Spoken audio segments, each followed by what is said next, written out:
Meteorologist Cory Reppenhagen is joining us live from the Arvada Bureau. I know exactly kind of where you are. But this is also right now when all these trees are blooming, the fruit blossoms, and it's like, what? Yeah, I know. And Kim, we just flipped over to all snow here in Arvada. So that's happening pretty fast. We're going to expect to see some accumulation here and the flakes to get a little bit bigger and fill out as we go into the evening hours. And yeah, there is some concern for people that have fruit trees because in years past, we've had some late April and early May storms that have killed the blossoms, and we ended up with no fruit that year.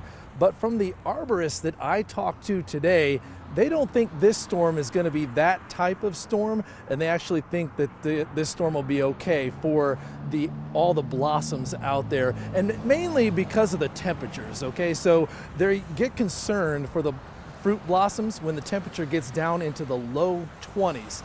But this storm is forecast to stay in the upper 20s across most of the Front Range and even some low 30s. So not a huge concern for temperature, but one of the real concerns is that heavy, wet snow accumulating on the branches that are holding these blossoms up.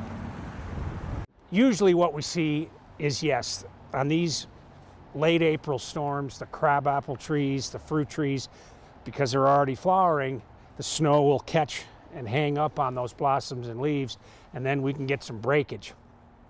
But as far as the fruit producing capabilities, snow and rain actually help. Yeah, and Tony says that rain and snow physically hitting the blossoms might take a few of the petals off, but as far as the blossoms go, the rain and snow may actually insulate the blossoms, and if it should accumulate on the actual blossoms themselves, that will also kind of help insulate that from the colder temperatures.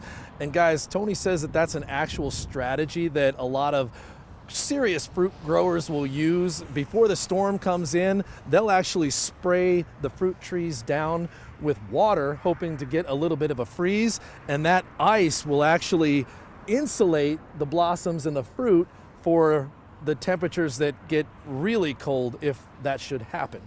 In Arvada, meteorologist Cory Reppenhagen, 9 News. Yeah, you think those serious growers, they've been there before. Been there, done that. They've seen this come and go. All right, thanks for the update, Cory. We'll check in with you a little bit later.